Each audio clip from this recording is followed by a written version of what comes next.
everybody. Welcome back to another Imizizi conversation. This is Mponeng Seshea from Imizizi. And for all of those who are new to our conversation platform, Imizizi is a company that helps small, medium, and large corporates with their transformative people management needs. From hire to retire, we assist companies with with advisory, people needs, processes, culture, and any flexible solutions. For more information, please do visit our website. Thank you. Today we have Shivani Singh from Nakam, Commercial Director. How are you? Thank you. I'm very well. Thank you for having me. It's been fun. It's going to be fun. I'm excited. Me Let's too. do it. Let's do it. So today's topic is finding your purpose in turbulent times. And as you know, that every one of our guests do come up with their own topics. So why the topic? Maybe let's start with you. Who is Shivani?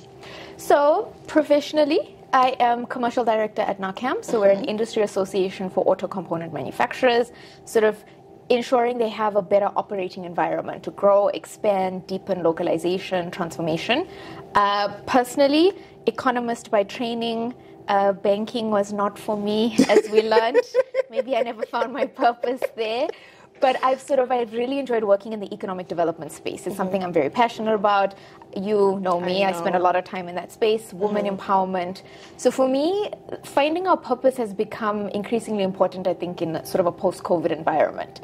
You know, it's changed a lot of things. The way we view work. Do you need to be in an office? Do you not need to be in an office? But then it's opened up other challenges around people being accessible all the time. People don't value your time anymore. People are burning out. And for me, it always came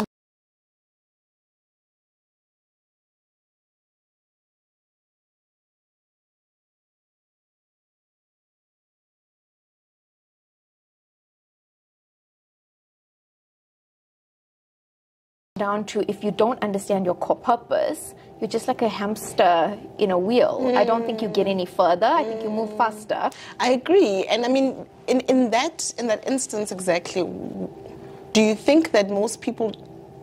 Okay, maybe let me rephrase the question, right? Because most of the time people will say that you will find your purpose in the hardest of times if you don't know it. Why do you think that is? Why do you think that it's the hard things that make you find your purpose? Because as you said now, if you don't have a purpose, you're just like moving around, just like a plastic thing.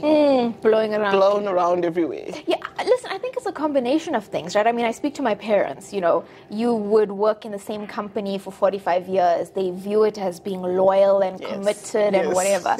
I feel like as maybe younger professionals, I think we need a little bit more because you've got the skills, you're on an upward trajectory, you've proven a track record. But I speak to my friends all the time, it's that fulfillment is lacking a little bit, right? You're making the money, you have a nice car, you buy the nice house, and then you say like, and what more? And I think living in the country that we live in, where your socioeconomic spread is so wide, you can't hide from it, right? On a daily basis, you interact with people on different levels. And I think that's why, particularly in young South African professionals, you grapple with this. I mean, if you're living in a highly equitable society, everyone is taken care of, you can just go with the motions. I mean, here, on your drive to work, how many things do you notice or do you see? And for me, you know, part of being a sort of a leader is trying to understand a person's viewpoint and understand the situation that they're in to try to understand their behavior. I mean, no one chooses to be unemployed. No one actively chooses to do that. Is it a circumstantial thing? Is it an institutional thing? But for me, it's do you have the capability to assist them? Doesn't necessarily meaning walking around being like, a job for you, a job for you. I mean, not possible. But I mean, how can Oprah. Everybody gets a job. Everybody gets a job. No, but I think, you know, you've got, for me, I'm trying to understand how can I craft the activities I do at work in a way that could reach more people. Obviously, we run businesses, you have clients, you have service providers you need to manage. But I mean, in the space that we work in as an industry association, I mean, you've seen some of the work we do in the skills development space, the training space. With a little bit, I think maybe, innovation, I think a word is overused. I think just a little bit of more lateral thinking, little changes can have a massive impact. That's true. And I think lots of leaders, I don't think, appreciate how wide their reach actually is. So did this topic that came to you, were you thinking about it in a more for work environment, and especially having faced the COVID pandemic and how things have really, really changed so hectically. And for me, you know, when you say turbulent times, you're really saying that, first, things are never the same. Things change all the time. Change is the only constant that there is in the world, right? And then the ability to find your purpose means that you need to almost, it's how you're responding to change. So in that particular instance, especially as a leader, how have you seen that your leadership style has changed, how you are leading and how you are being led? So I think in my organization, the team is really young. My team that I manage, everyone's younger than me, you know? And everyone just assumes young people are resilient, they're robust, they'll take it and they'll roll with it. But for me, particularly this post-COVID environment, I think a lot of people have had a rethink about what's important to them and what's not. They've lost family members, people have been retrenched, their lives have literally been turned upside down. And for me, I'm learning, I think as leaders, we need to be more empathetic. And I think, you know, I've noticed in my space, it's very male-dominated. They sort of see the empathy as a little bit of weakness, and they see it as sympathizing with people. And I think they're two very different things. You know, you need to be empathetic to someone's circumstances and sort of be there to assist them to navigate this. Because empathy will allow you to put yourself in their shoes. You have to. And then you'll be able to guide them better in that way. No, I mean, I'm sure you've sat at a bar and had these conversations. It's really easy to sit here and be like, this country is going in the wrong direction and whatever, and I'm going to emigrate. My response usually when I get scolded is to say, well, go then. Let me help you pack. Move it on, keep it moving, you know. But I feel like if you want to be judgmental, for me, you need to back it up with action. Yeah. So if you think this country is not going in the direction it should be, in your little area of focus and control, what are you doing about it? What are you doing? You don't need to help everyone. And in NACAM, in our space, I think our leadership, Renee, has been really sort of open-minded in the space because, again, youth skills development is a huge focus area for us in the auto sector. And I mean, we know there are millions of unemployed youth. Globally, we're leading in every negative indicator. We're not going to reach everyone. But Renee's view is, if we can just help 5 young people get on a career path that is reasonable, there's progression opportunity, and they can support a family, I'm going to do it. So did NACAM then take a stance due to the turbulent times, the hard times that have been happening, to say, what is our bigger purpose as a company in existence?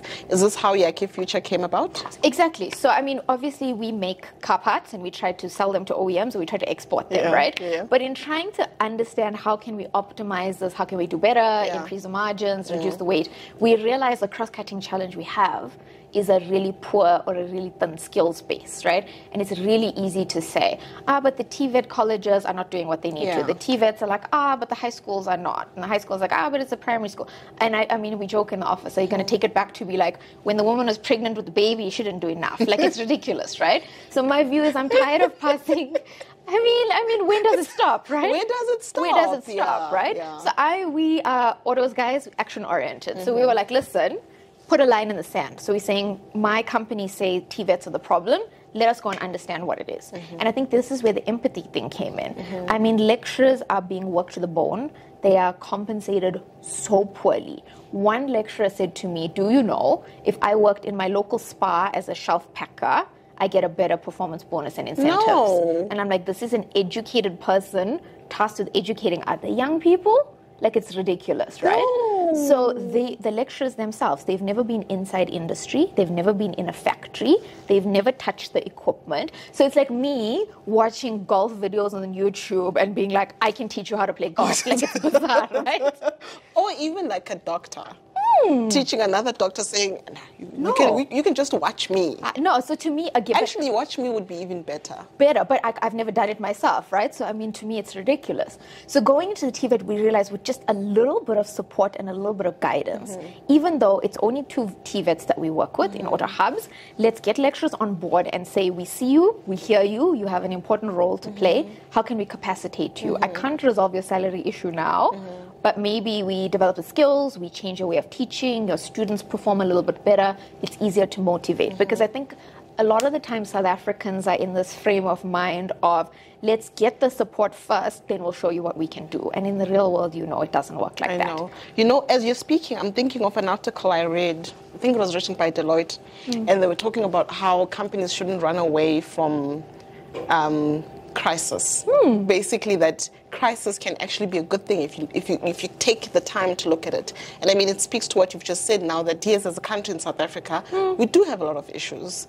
But instead of always sitting and looking at the issues and packing to go to Australia, we can actually sit and be like, what is this teaching us to better enable us to move in the future? Do you know what I mean? Because for me, turbulence means that there's a shift. There's a change.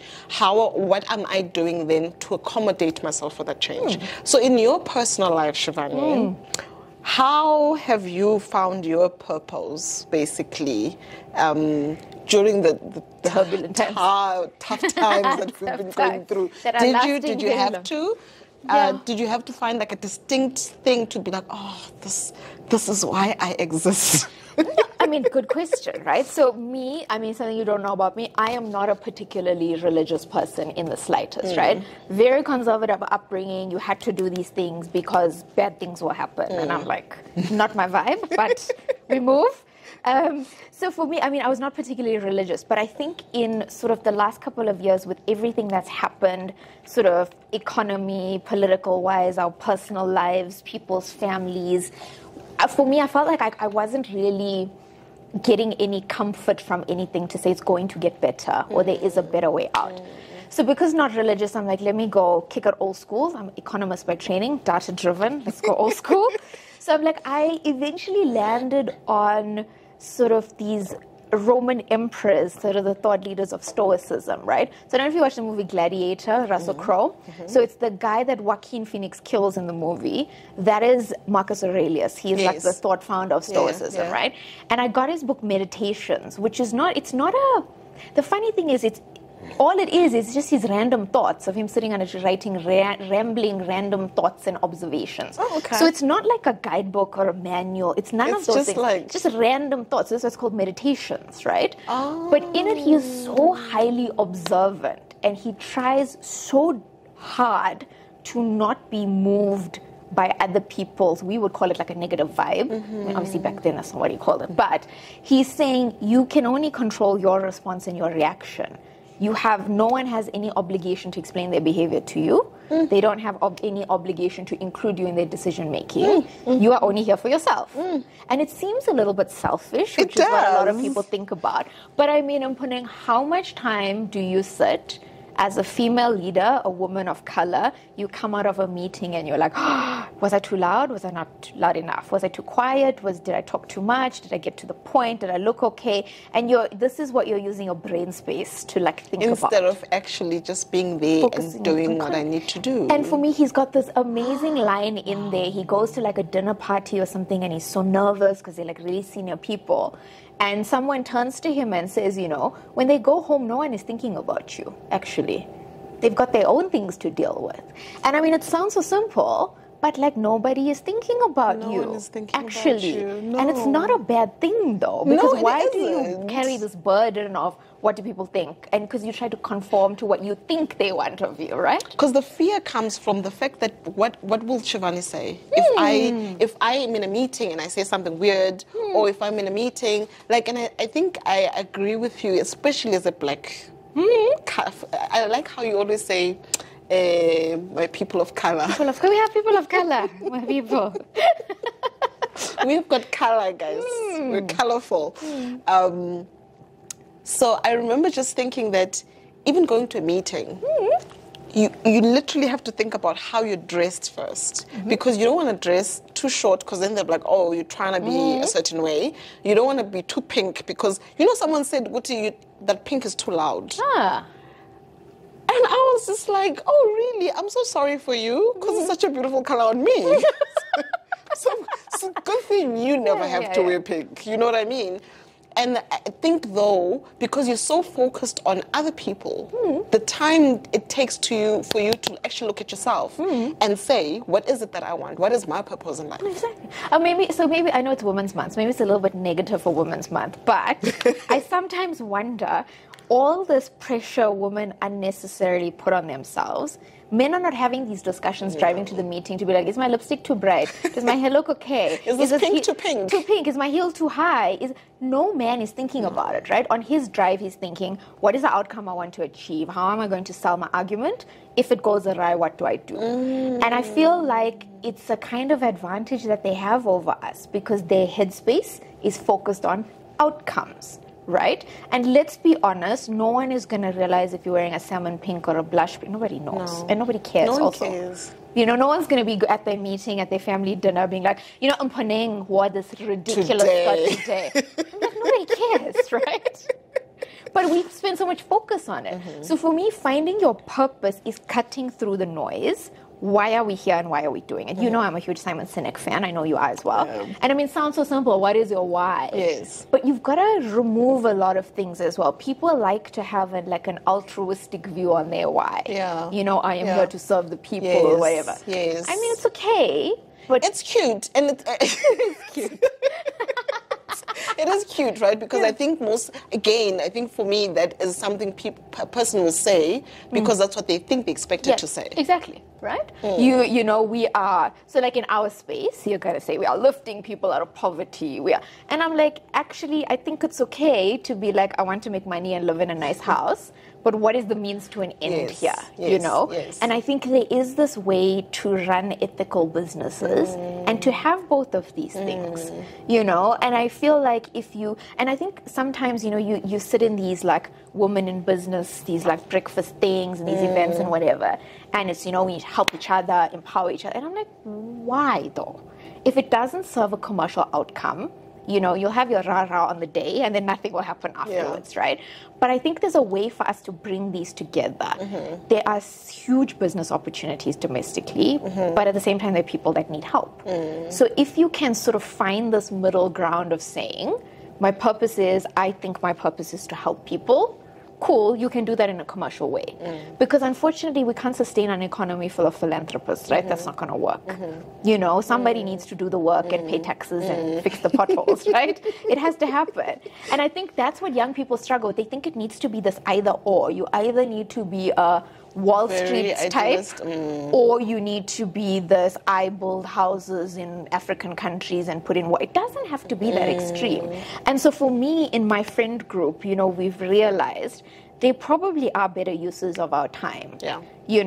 Not to say we shouldn't meet each other, have a drink, have fun, but I mean, we've been doing little things, rather than having our Saturday braai where we drink and complain, we let us go do some shopping for someone and go drop off a thing. You're still hanging out with your mates, you're still having a drink, you're still packaging a thing, but it's just doing something with it a little bit. Different. And again, it's not thousands of people. I'm not doing 1,000 food parcels in the weekend. It's a family. And in actual fact, because I think, again, there's a lot to thinking. We get boggled down with thoughts, right? We sit and you think and then you stop yourself because of so many things. Because when someone says, how are you helping? How can you help? You're always like, oh, but I don't have the money. I don't have the time. And all of that stuff. Because again, you're thinking, if I'm going to help, it must be this big, impactful thing. So I'll tell you. So we worked last year with the Masita, right? So that's our Metal Engineering Sector Training Authority. And I just applied for a little bit of money to run a bursary program. And I managed to get money to do 15 bursaries for electrical mechanical engineers, right? And we'll call them haters. All the haters are like, what is 15 bursaries? You won't change any dashboard or anything or whatever. But I said, guys, let's have faith in the process. Let's try it, right? So we went through the process. We recruited these young people, all of color, mostly women. We're like, let's roll. And through the process of working with these young people, we realized how just a little bit of support, the impact is a lot bigger than 15 bursaries. So I had one of my students lives with the grandmother and 7 siblings. The grandmother is 62 years old. She still has to go to work to pay for all of these kids, right? So she works in the local supermarket, she does odd jobs and whatever. Just by this kid being in our bursary program, right? Obviously they got a stipend, it helped. they were able to go to the grandmother and say, my stipend is more than what you earn in two of your 4 jobs. Why don't you chill at home? Oh, wow. Right? We give them a little laptop. The siblings are now able to do their assignments online and access the internet and do these things. So while it was only 15 bursaries, it was a whole household of people. And again, it's not going to change the world, but in this little family in a street somewhere in Port Elizabeth, it's changed someone's life. You've made an impact. You've made right? actually more than a lot, because it's a family that you've actually changed with 7 kids. So all those other 6 ones as well can see and think about, if I study hard and I get a bursary, this is possible. Yeah, but also, so you obviously grew up in a neighborhood with other brown kids. Yeah. Gossip is rife, right? So everybody wants to know, how did they get in the program? How did they get a laptop? Did you see them? They got invited to fly to Joburg. And people like, how do I do that? How do I want to? So that's why my strategy was, let's do the 15. The impact is much larger than just 15 people. Even if just one of their siblings could access the internet and get a job, or grandmother could, so now she has 2 jobs instead of 4 jobs. I think the impact is huge. It is. And I think in your little locus of control, I think that's good enough. Because I think South Africans, and particularly as leaders, you thrive on dashboards and KPIs and targets and like. I love how you switch to you thrive. You thrive. You know how this rolls, right? But this is the before you start anything. Yeah. What is the outcome? Dashboard checking, tranches, milestones. That's your frame of thinking. And I mean, we've turned it a little bit on the head to say, because my boss now, his new thing is, it's easier to ask for forgiveness than permission. Yeah. So just roll with it. Just do it, and then you can say sorry later. And when I was telling my mom about it, my mom is like, oh, but what will your board say and whatever. And my dad, how dads like listen to half a conversation. My dad is chipping in from back. He's like, oh, what are they going to say? You empowered a young person. Like, fire her. It's terrible. Oh my goodness. Terrible. How dare you help somebody? I love your dad. So, but this is my dad's thing, because he has, worked in the same company for 40 odd years.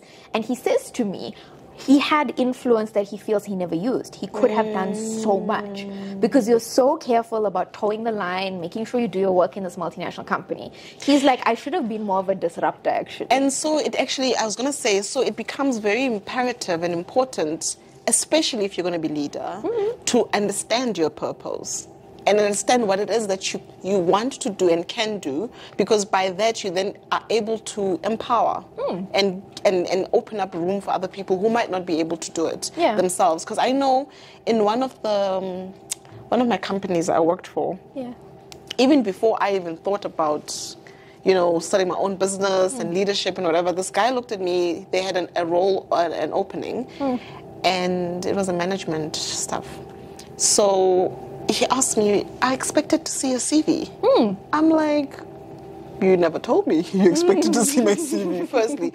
And I think for me, it shocked me, because I really didn't expect to. It was not something that I thought about, firstly. And secondly, that someone is actually looking and expecting that, I want to move up the ladder type of thing. And I felt like those are some of the attributes you need from leaders, because they're watching you silently and then saying, I think you're ready for the next step. I think you're ready for the next move. And that's what pushed me, because when they had the next role opening, then I applied. And I didn't even think I was ready, but I was ready. So, I mean, interesting. I mean, you know my boss very well. My boss is of the view, fling you in the deep end. The worst you'll do is flail around for a little bit, but you'll figure it out. It's like his strategy. And in such a calm way, you'll be fine. Get on with it. But I kind of like that, because he always says to me, equally as much as supporting you to find your purpose, his job is for also to you to know what doesn't work for you and not feeding your purpose. Because you assume people want to climb the corporate ladder. They want to get you assume that's not for everyone. Maybe I want to make a slow exit and start my own business. Maybe I want to do something else. So I think as a leader, purpose, the positive orientation, important. But I also think you need to expose people because you only know what you know, right? So only once you've done it. And I mean, we've had this in our organization. Because, I follow Renee's lead. So you will do everything, and then we work back to decide what you like and don't like. And so many, of my team, they protested and complained and moaned and groaned. But then they come out of it to be like, actually, that's useful. I now know that career path is not for me. I know what I know now, so I'm not wasting any more time. Because sometimes you sort of put these rose tinted glasses on to be like, a big corporate is amazing, I want it, the pencil skirts, the big offices. But until you've actually gone there and seen for it, it's not for everyone. Some people thrive. Personally, for me, it was not my flavor. I couldn't do it. But until you give the exposure, you won't know. So I think giving people these experiences and these opportunities, but being very clear, the expectation is not for them to shoot the lights out every time. It's learning. It is learning. It's learning. So what are some of the things you would say a person must think about if they are really trying to find their purpose and they're going through the most? Yeah, because I know I went through that phase in my life. Because I'm like, what am I what doing? What am I supposed to do? What am I supposed to be doing, right? Yes. You need to first remove the comparison to your peers. Because we all went to university. I mean, I went to a high school reunion thing. Not a single person is where they expected that they would be, right? There's no pressure. Some people do things really quickly. Some people do things really slowly. We were not raised in the same way. You don't have the same family support system. No one can be expected to perform. Also, we're not the same people in general. I mean, I always in our office they have a tendency of killing pot plants, right? It's like a running theme in our office. But again, Why? you could buy. No, You've got such green fingers. Why aren't you helping them? I try, but I say to them, I'm like, we could all buy the same plant from the same nursery. It's going to perform differently in your apartment, your whatever, because the circumstances are different, right? And I think you need to understand that you are not. I mean, people put a lot of pressure on this like hustle culture and working 24/7 and whatever. I think you need to prioritize your mental health, your physical health, and I also feel like you need to prioritize how you want to operate in your family circle. I mean, I was watching some random TED Talk the other day, and the woman was saying her grandmother said to her, your life is like juggling 3 balls at any time. 2 are glass, 1 is rubber, right? The first glass ball is your physical health. The second one is your family. The third one is work. Wow. Because it's resilient and robust. Yes. You have no control of the economy. We've learned you have no control over Ukraine and Russia and oil prices and semiconductors and whatever.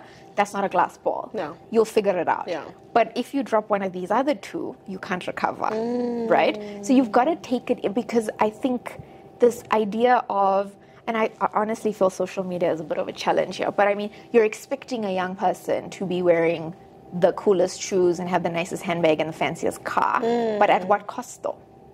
I mean, for me, I always, as an economist, I ask this question all the time. At what cost? Social media has become a problem. Yeah. And I suppose, though, it's again a pro and a con. Some people have used it in a good way, and some people have used it in absolute. Because now people, I mean, just as an example, we found out recently that there's a private jet that gets rented out by hour, and I was just like, why would you rent out a private jet by an hour? Oh, the influencers taking their pictures in there, The yes? influencers go there with different outfits to take pictures, because now they're going to post on different days. Different outfits, different hair, the whole works, everything, you know? And I you sit there and you're like, the person watching, aspiring to be that person, has no idea that there isn't much that they're doing, you know?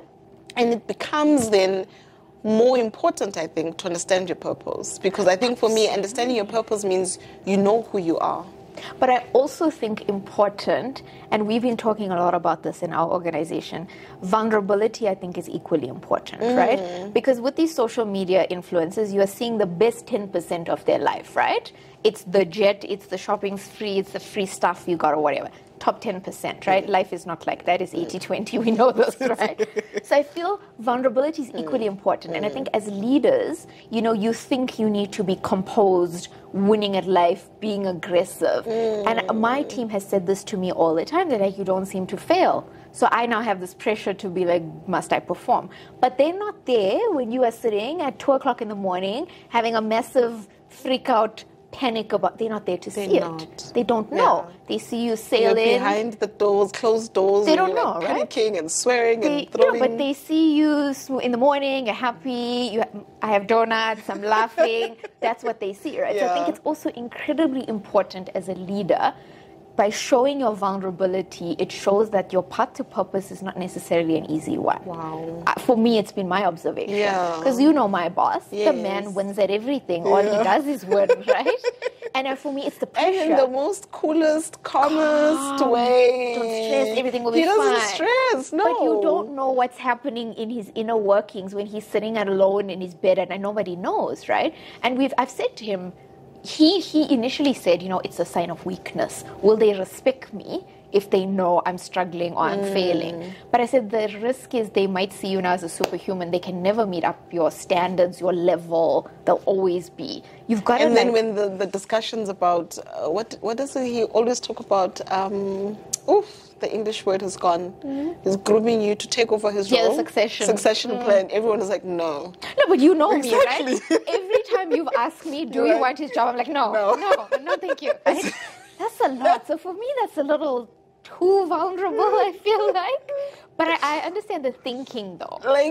Because every week there's a reason why you must cry. So I'm like, maybe tone slightly off, but I like what she was thinking, though. Everyone is treated the same. Yeah. I like the idea. It's a safe space. Share your grief with us in whatever form. So, crying a bit much.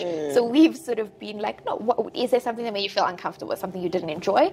And then they are starting to say, but it happened to me. I had tackled it in this way. Or you shouldn't do this because when I did it backfired. So it becomes this peer sort of learning thing. And I love how you've zoomed in, right?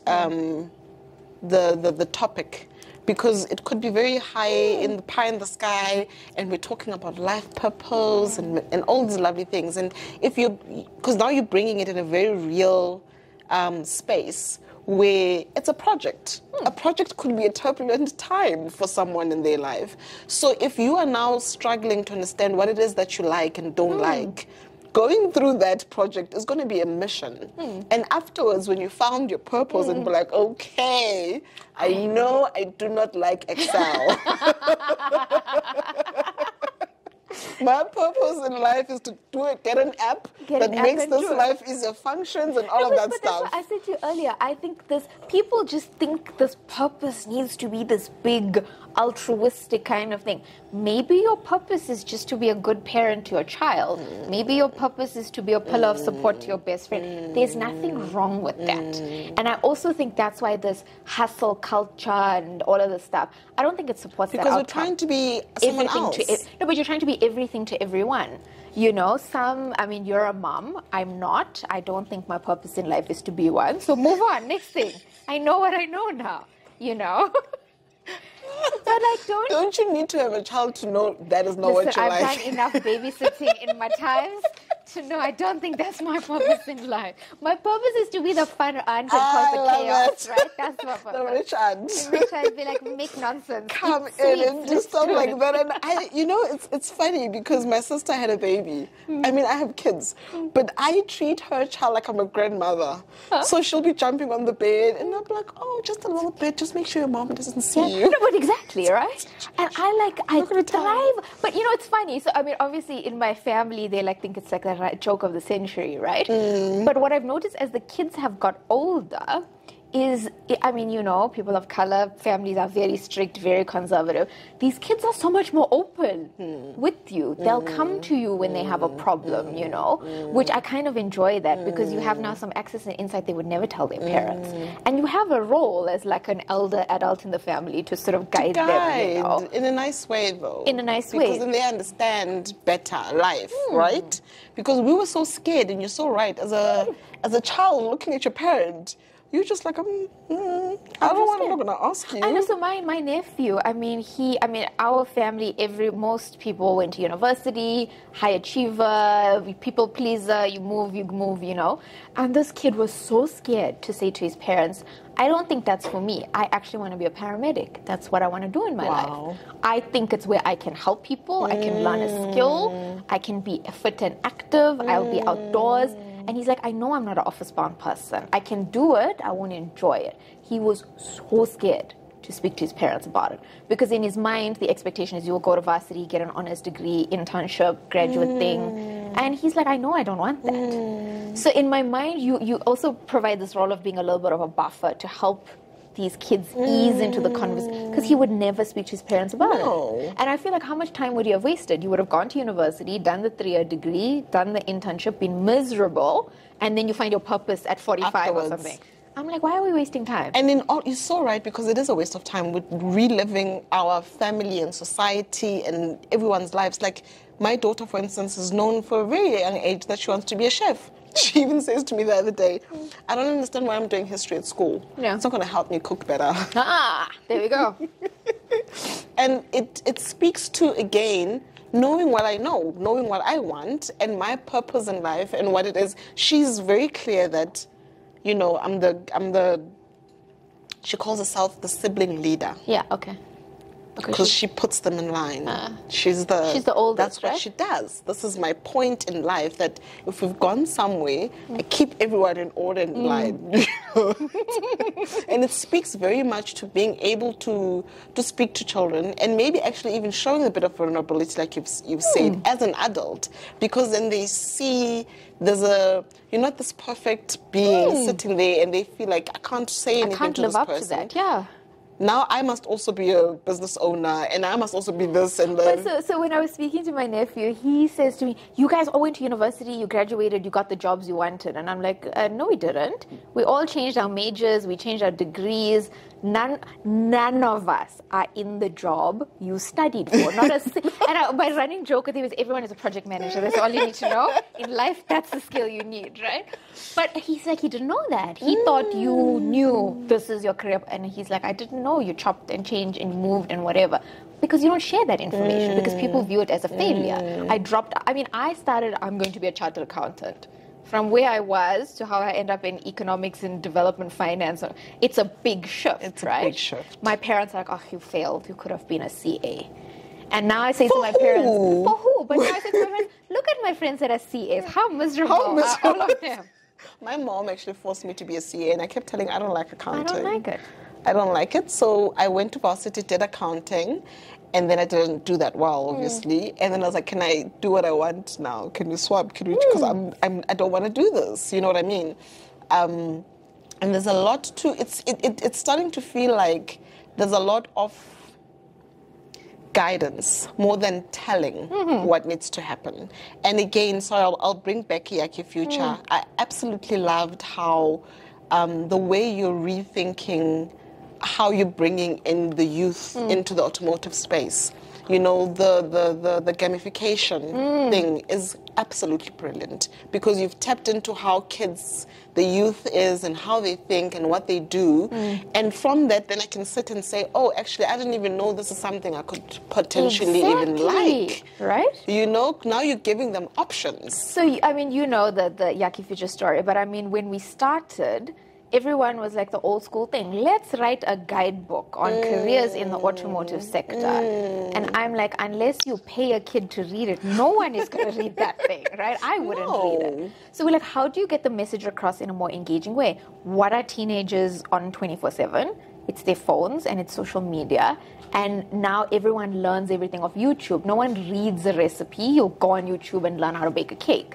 That's how people learn now. So we decided, let us speak to, don't try to debunk the system, say tablets are bad, get off your tablet. That's what they use, that's what they use. And we're here now. We're here now, you know. So that's why for us, we were very specific about it. But also, I think in Yaki Future, you know, we have those profiles of young people that work in the sector and understanding their journey of how they got there. Not a single one of those young people is sitting there being like, I knew in matric, I'm going to do this, The one guy is like, listen, I went to a party and I saw this guy buying rounds of beer. I'm like, what job does he have that he can buy this beer? I want that job. That guy was a millwright. So he walked up to the guy and is like, I want an interview at your company, take me. I don't care, take me. So it's a lot of people, it's not a planned path to anything. You stumble into it. And I think that's why in Yaki Future, we've chosen this really casual approach, open, honest. People have struggled, they failed in career choices, but how do they find themselves? Because I think we need to say failing is okay. Failing is okay. It's okay. This idea of us being perfect people all the time, even in your personal life, it's not possible. It's not, no. You can't be the greatest mom wife, sibling, friend. You can't do it all. No. Something's got to give, right? And that's why I think sort of sensitizing people to see that failure is reasonable. That's why, recently, some of those Olympic athletes got a lot of flack for speaking about their mental health challenges and all of that stuff. I didn't know they got flack for that. No. They got lots of people. Do you remember when Naomi Osaka shared that Netflix documentary about her mental? And people are like, this is showing her weakness and she's not dedicated. And I'm saying, really? Really? Probably most professional athletes grapple with it. It's just you never see it. She was brave enough to say... Because it's a lot of pressure that is being put on those people. It's huge, right? But again, just because you're not an Olympian doesn't mean you don't have the same kind of pressure in your own life, right? Because you're responsible. And I think as a leader, one of the things I always struggle with, which is why I admire people like you who decide to go and start their own businesses. Because I sit there, I'm like, I'm going to be responsible for other people. Like, actually responsible. No, like, it's terrifying. It is terrifying. And I think that's what puts people off a lot, because you see these amazing cases of entrepreneurs, everything fell into place and they look so polished, and and I'm sitting and I'm like, that can't be it. Shivani, you actually just touched on a point which I think needs a whole conversation on its own. But this guy was saying that what we do as businesses is quite wrong, that we don't actually tell the truth about the troubles we go through before you see us swanning. Exactly. Because there's a lot. And I remember we'd sit with Yoli, and luckily for me, I have Yoli, because some people don't have the next person to bounce things off. So we'd sit with Yoli and be like, they don't tell you. No, they don't. They don't tell you enough. And it's again... And I'm loving this because you're actually just bringing in the aspect that turbulent times is not this big thing that we always think about. It's small bits and pieces throughout your life and your journey. And it could be anything. It could be your cousin struggling with telling the parents. And then later on it could be a turbulent time is... I almost said getting married. No, listen. I said it. Listen, I've been a bridesmaid many a time to know it's a very turbulent time. It's a lot. Preparing for the wedding. Yeah. But there's a lot. And it speaks to then, I think, so important is knowing your purpose. And if we start them very early, remove that comparison, which is major. I think that's the most important thing, is that we compare ourselves so much. No, we do. So, my one of my colleagues, Nozipo, she's got Entle is probably 7 or 8, and she's taken this view of every time there's a comparison, the question you must ask is, and so what? So what? And no one has an answer to that. To say, and so what? So then why are we talking about it? Unless you're going to do something about it. So what? And for me, I think it's incredibly... And women, I feel like we struggle with enough challenges as it is, by putting this unnecessary pressure. What is Mponeng doing? How did she buy that car? How did she do this? How did she get... why? If you focus that brain energy on doing something productive, and not necessarily work-wise, you could be learning a new skill. You could be volunteering your time. It could be anything, because I've recently started sort of spending a little bit more time trying to understand, the mechanics of how your brain works, how you build neural pathways, how do you learn new skills, right? Because, I tried to learn how to play the ukulele like a year ago. That was traumatic, can I just tell you? And every article is like, you need to learn as a child, you're too old, you can't do it. Yeah. But actually, your brain can build new neural pathways with repetition, right? Because your body works on muscle memory. So if you played tennis 20 years ago, you can probably do it now. But it doesn't develop any new neural pathways. You need to learn a different skill.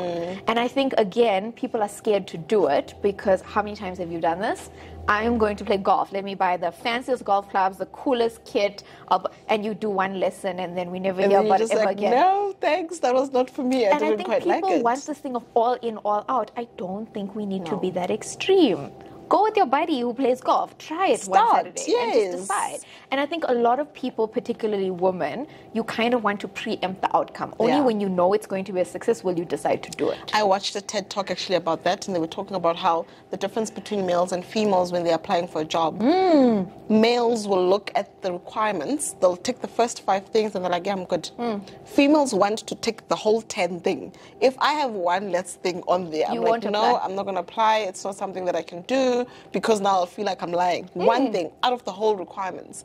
And I think, again, it brings it back to how we spend so much time worried about what the next person is going to say rather than what it is that I want to say to that person, you know. And so as we're speaking, your purpose starts to feel like being comfortable with who you are and what you're doing at that point in time. So whether it's turbulent times or not, you're good. I think so. It's just being your authentic self, right? Yeah. I'm like, do I care what other people think? They might think I'm abrasive. They might think I'm too loud. But do they matter in my life? To what extent do I not care? Yes.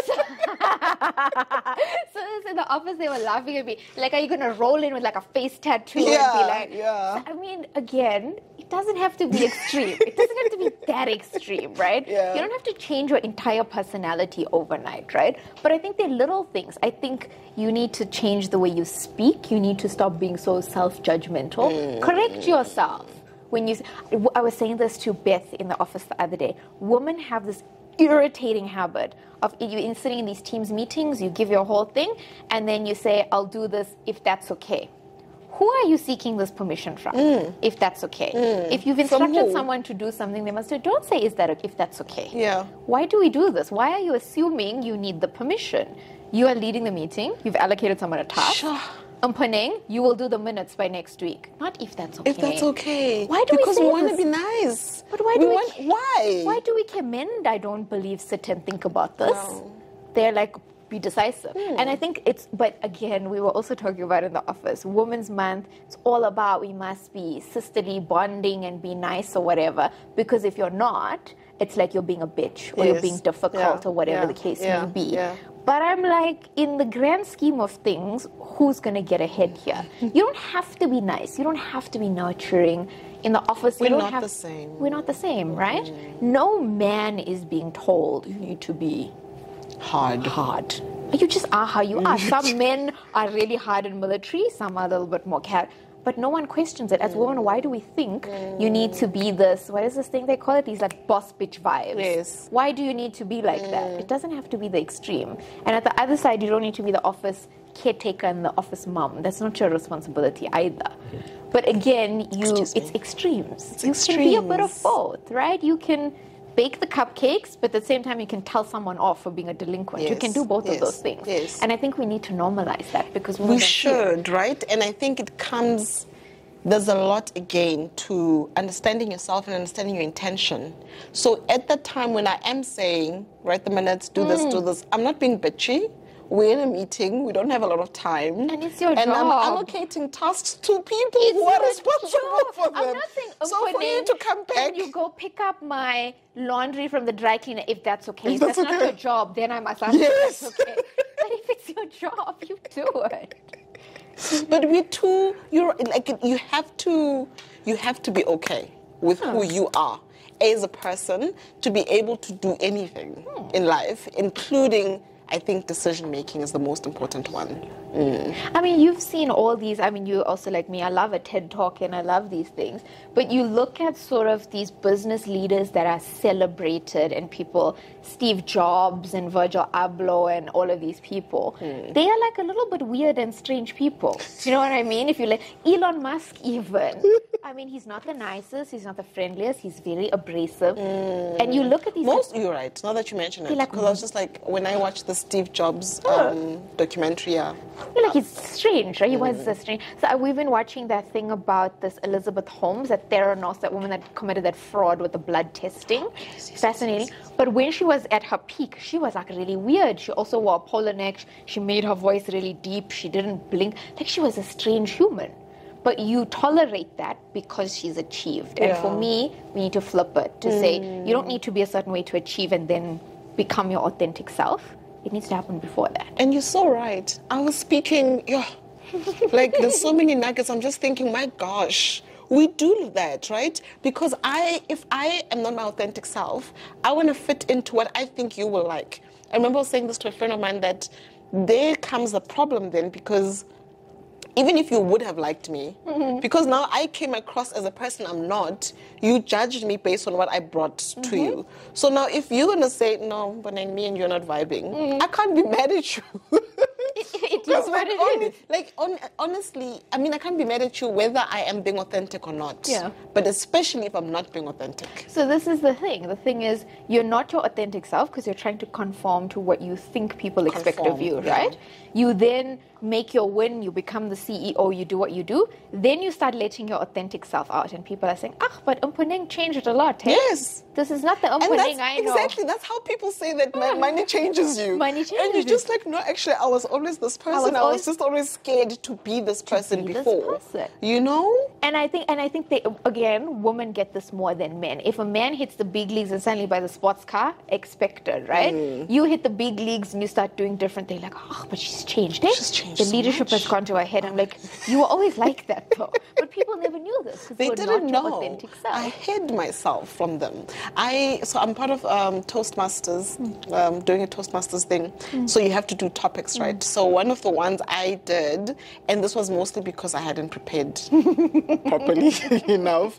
So I was like, what can I talk about? Spirituality is very easy to me. I've been like going through this journey for so long, and I remember like 3 years in thinking maybe this is not for me, because people are like all zen but one of the things I then said in my speech was, after all of this long path of finding myself, I realized that I was actually never lost. What I had done was I had looked at other people's experience and expected to experience the same thing.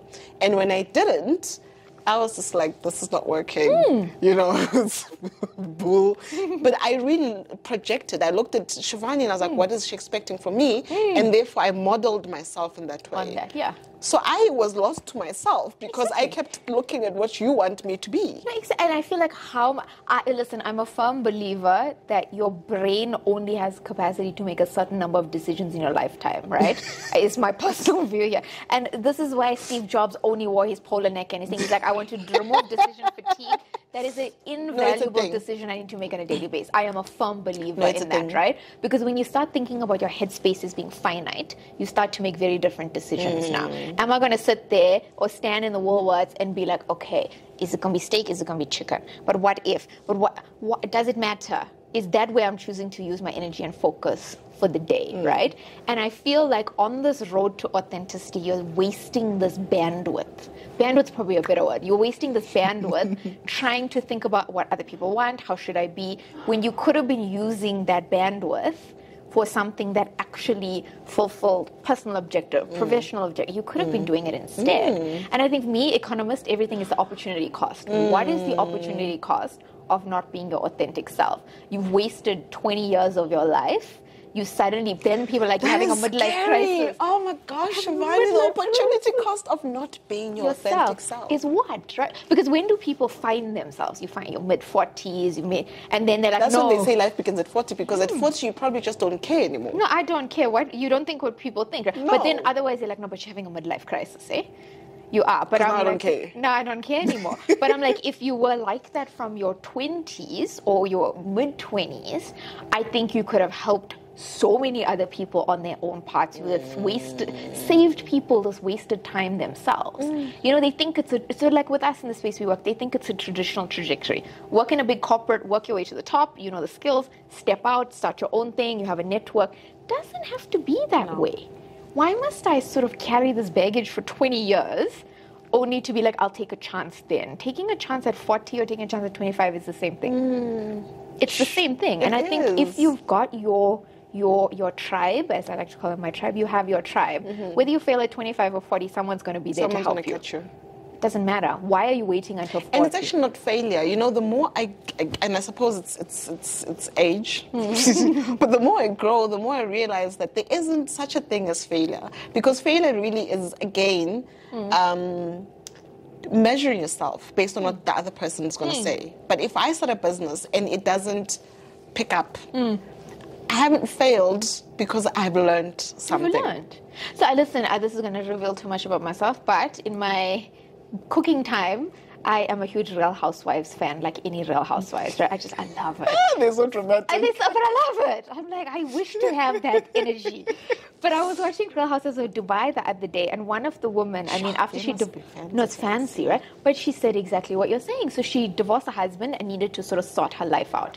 So she used the divorce settlement to start like 14 or 15 different businesses. Half of them failed. She declared bankruptcy like twice, right? But she's saying, if I hadn't gone through that and learned that, I would never be where I am today. And now she's like the CEO of a huge global company. So she's saying, just because I failed in quick succession over a short period of time, don't sort of nullify my experience versus someone who slogged for 20 years to get there. She's like, why? I consolidated my failure. It was efficient. It was efficient.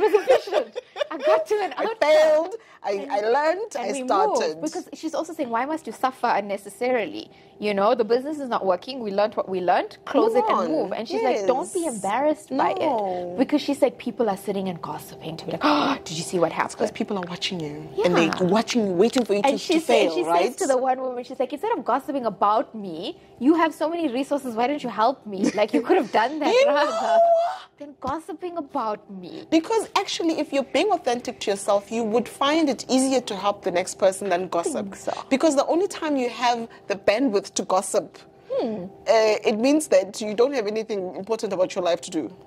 So this is my friend group. They always have a go at me. Me on the Google ratings, it's like I enjoy doing this in my life, right? Because I feel people only go on there to complain, to give you a 1-star and tell you what happened. For me, the service industry in Gauteng specifically, I think the quality of service is phenomenal. Until you've traveled to these weird small towns, you don't know, right? You don't. So I make a point of, you've got good service, you need to put it on there, acknowledge that person who did your nails, who washed your car, who whatever, because you need to give that constructive feedback, negative and positive. So I feel like you're very comfortable to talk about someone's failing business, but are you talking about their success no, as you're well? Not. So we always, and again, it's this extreme thing. Why must we be so extreme? You know? I feel like we still have so much to talk about, but I know we've run out of time. This has been very fun, very informative. I will have you back for another discussion. Yes, I made it in life. I want like a loyalty card. You can punch it from me now. Yeah? I will definitely do that for you. And like after the 5th conversation we have together, you will host one. Yes. Yeah. Great. Yeah. Flip. You can you can interview me. Okay, let's do it. I'm game. Yeah. Let's do it. Thank you for having me. It was fun, right? You had fun. Loved it. I hope everybody had as much fun as I did. Please do comment, post your questions. We will respond to everything. And we will catch you next time on the next Imizizi Conversation. Goodbye.